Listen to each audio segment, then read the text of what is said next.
The protagonist of the film is a Mexican-American young man named JP. One day at a house party, JP and his family are engaging in cheerful conversations. His sister Lily is busy making fortune origami and passing it to everyone. Suddenly, the immigration police barge into the house and restrain the entire family. JP and Lily try to reach out to each other when the screen goes blank. The following day, all immigrant families in America, including JP's, go into a frenzy because of the new law implemented by Governor Finn Harper. A no-tolerance policy has been issued against every single illegal immigrant and their children, even those who are born and raised in America. The illegal immigrants will be imprisoned while their children will be deported back to their own countries. Until the next action is taken, they will be separated into groups and kept in camps. JP is separated from his family and sent to live in an open space with a bunch of strangers. After 2 days of living in the camp, he finally sees Lily outside. He tries to call her, but she is taken away on a bus. Meanwhile, several protests against the governor are being organized by the supporters of the Democratic Party. A bill is proposed to revert the latest law, but it is dismissed by Parliament. On the 4th day, JP and a select few are taken to an immigration officer. She suggests several ways they can get their family back, but most of them include spending a lot of money or hiring a lawyer. The easiest way out would be to take part in a community service program. The people who apply will be taken to an old age home where they will have to take care of the old and sick retirees. If they complete the terms of service, their families will be let free and they can go back to their normal lives. The program is sketchy, starting the first step because only a select few youngsters are provided the opportunity. But the desperate children wanting to free their parents do not think for a second before accepting to go. During the selection process, JP makes friends with a bunch of people. First is a black Hispanic guy named Big Mac. He is a womanizer and doesn't really care about the program. Second is Camilla, a Democrat protester. Then, there is a paranoid guy named Chris who thinks that they will be drugged and killed in the program. And lastly, they are joined by an Argentinian mysterious girl, Micah. At the old age home they meet the founder, Eric Dame. He welcomes everyone in and thanks them for being active youths in society. He gives them a brief speech about the program being a learning experience for many children. They are then handed over to the security officers Cynthia and James. During their stay at the establishment, the officers will be their babysitters. They will decide who gets to leave first and who doesn't. The participants are mad to wear a tracker on their feet, and that will locate them at all times. The process is again very suspicious, but the newbies do not think much of it. After that, they are given a tour of the place. While walking through the garden, JP locks eyes with an older woman named Greta. She looks at him strangely without breaking eye contact. Then they are brought to the lounge area and left to entertain the guests. They can either talk to them, read books to them, play chess, and so on. Their main aim is to make sure the guests do not wander away because all of them have dementia. During the lunch break, JP and his group sit together to eat. The taste of the meatloaf is disgusting, which breaks their spirit even more since they have to eat it for the time they work there. Chris refuses to eat or drink anything, claiming that the government has mixed something with their food. He only uses his inhaler throughout the meal while the others eat. Then finally, they get to meet and socialize with the old people.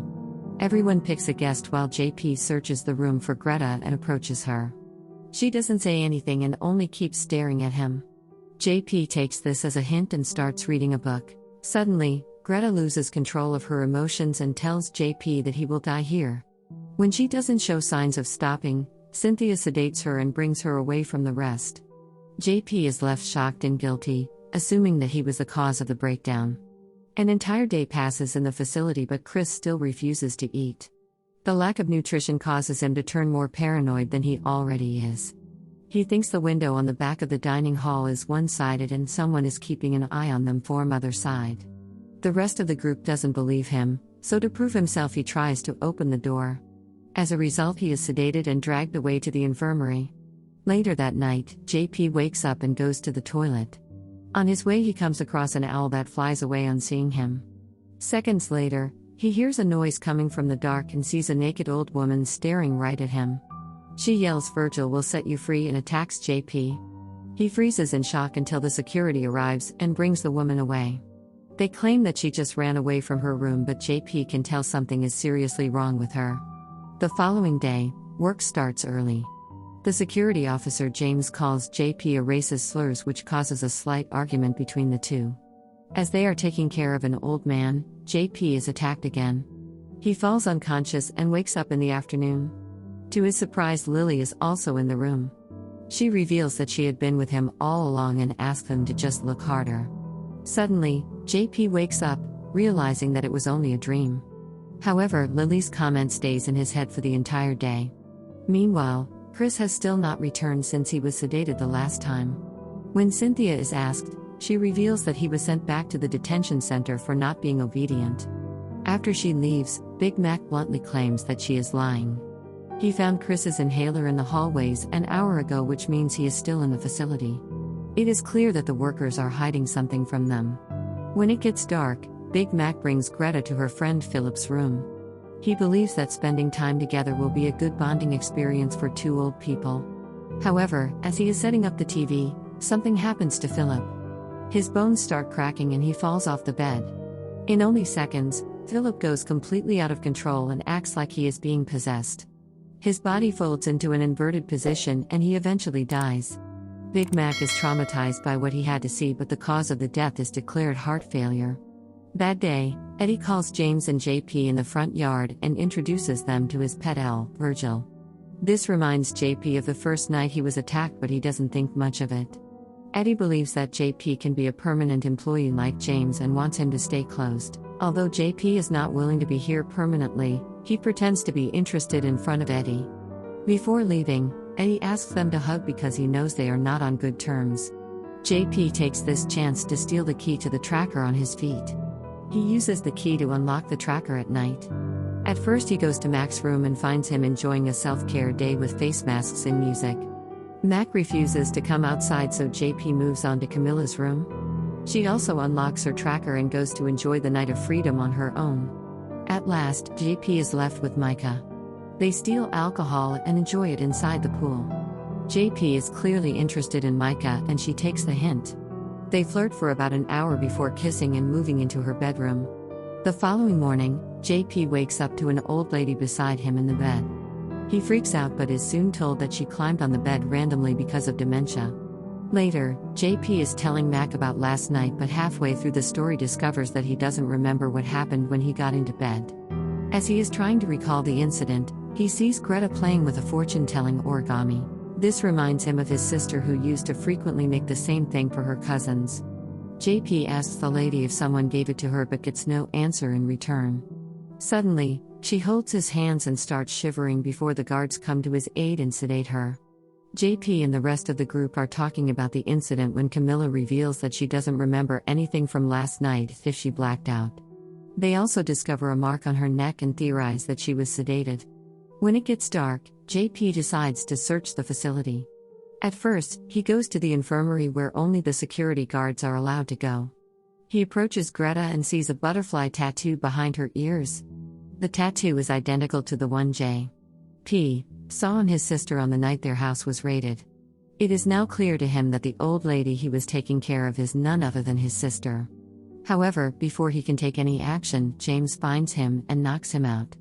The following day, the rest of the group is suspicious of JP's disappearance.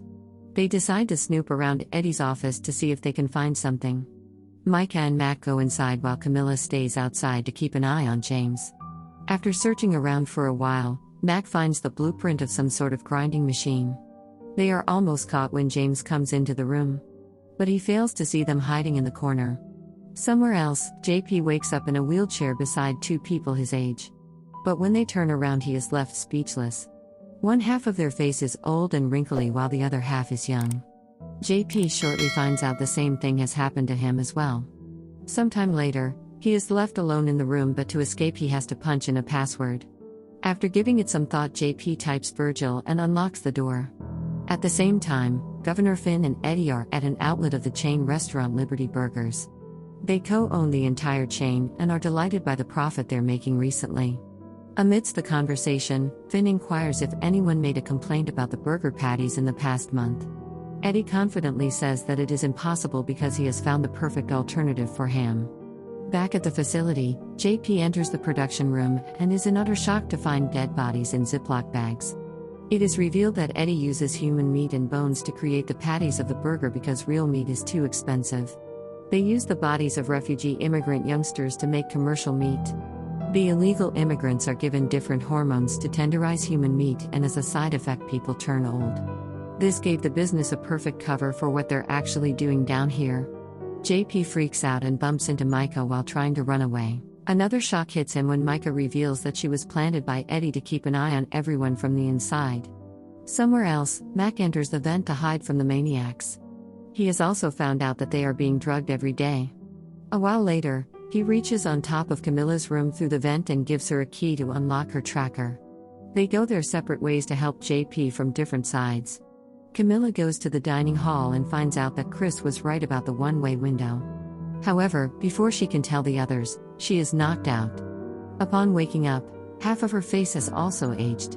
JP is by her side telling her that they don't have much time. Although they are weak, they decide to plan an attack at night. At first, everyone including the old people make sure that Cynthia, Micah and James are the only ones in the room. Then they surrounded the three and proceeded to attack them. JP tries to run outside, but while struggling against a guard, his urine bag is snatched away. He endures the pain and continues fighting. Eventually, Mac and the rest of the old people run outside while JP, Camilla, and Lily end up in the production room. There they find Chris, who is still alive. Suddenly, Eddie makes an attack, blaming JP for ruining everything. Since JP is weak, he is easily overpowered and put on the platform to be turned into ground meat. But at the last second, Camilla saves him. After that, Chris's bones start crackling. He grows aggressive and unstoppable because of the hormones. In an instant, he snaps Eddie's neck and kills him. As JP and the group walk away, Eddie is ground into thin meat. In the last scene, it is reported that as Finn has fled the country and the entire burger chain has been stopped. JP's mother is let free, alongside all other immigrant parents who finally get to see their kids. Subscribe for more videos like this, turn on notifications and leave a like to help the channel out. Thank you for watching.